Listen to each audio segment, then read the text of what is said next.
You know what? No. Okay, good day, YouTube, and welcome to another episode of the Albino Rhino Beer Review. Today, you have the Rhino, and we're looking at a beer that was picked up for me by the one and only Gregory. So thank you very much, Greg.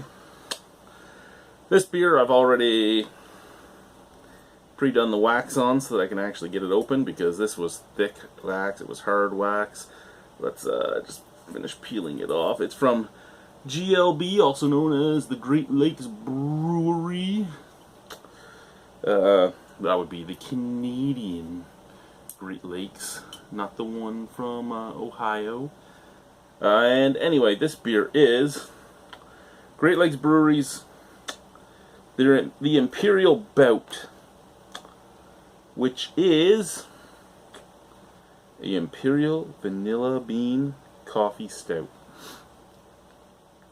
And it is 11.9% alcohol by volume. It is made with cold pressed coffee, so the coffee should pop. It should be a popping coffee. What do we got back here? Cold brew coffee. Ingredients: water, malted barley, hops, yeast, vanilla pods, and coffee. Serving temperature: 5 to 10 degrees. That is pretty cold for an Imperial Stout, in my opinion. And serving glass is a tulip. Okay, well, we don't have a tulip, but I like this glass. Temperature, it's probably sitting at about 12 or 14. It's been on the floor on the unfinished side of the basement. So, let's pop her open and see how she is. I really like that it's a coffee bean fighting a vanilla pod. Really like that. I just did I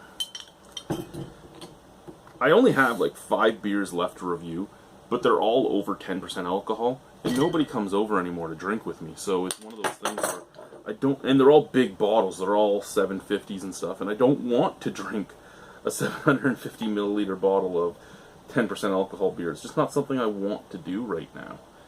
And because nobody's coming over, they just kind of sit there. I'm out of review beers at the moment, other than those ones, and I just don't care to get into them, to be honest with you.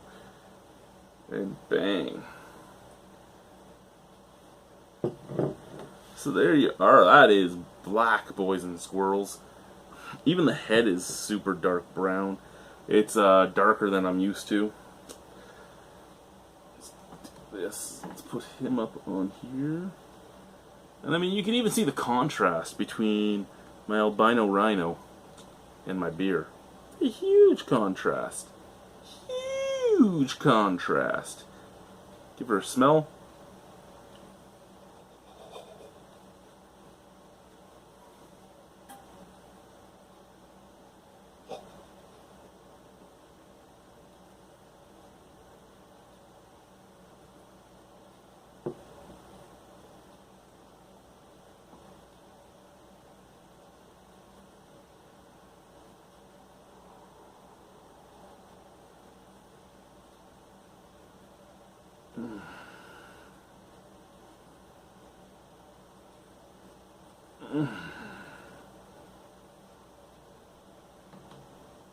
Where do I normally put that so it just stands? I don't even remember now.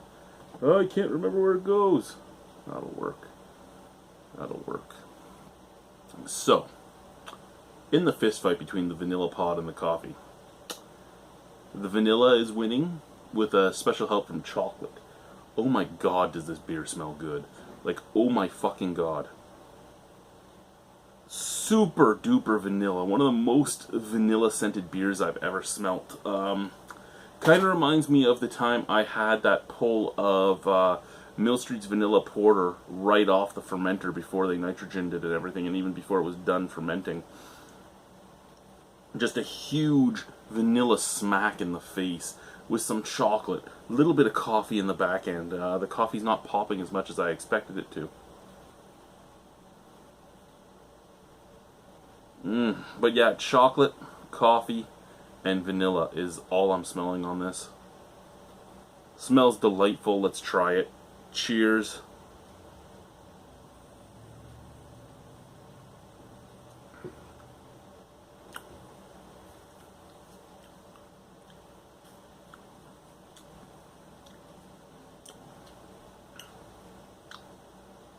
Okay, the coffee comes out on the taste a lot more than on the scent. And that beer is exquisite.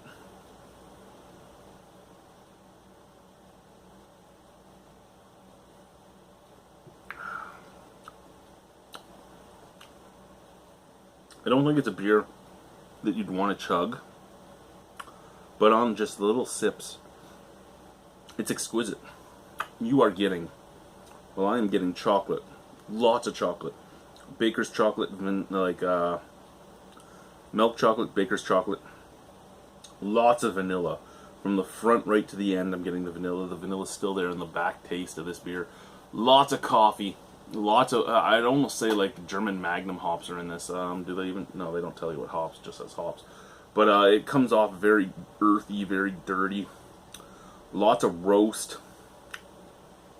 And it's roasted malts, not roasted coffee. I mean, I've never found a cold pressed coffee that came off super duper roasty myself. It's always seemed to be cold pressed is the way I would like my coffee in my beer, because it doesn't come off with those huge coffee notes. But if they didn't say cold pressed coffee anywhere on there and they just said coffee, I'd think that that's full on coffee, like black roast, deep roast coffee bitterness. The beer is exquisite. And like with the smell, you're mostly just getting chocolate, vanilla, and coffee. There is, like I said, some roast, some char, a little bit of that earthiness. But all in all, it's a beautiful beer. And it's 11.9% alcohol. I would not guess at all that it is a 12% alcohol beer. I wouldn't. It just wouldn't come to my mind.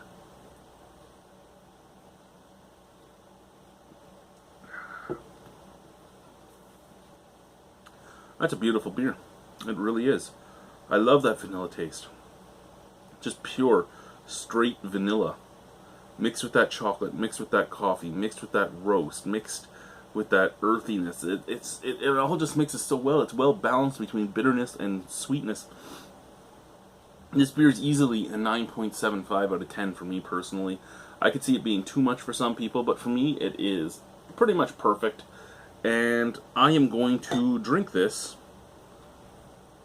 while chatting on the phone with my granny, because it's about time for me to call my granny. Anyway, thank you guys. There you go.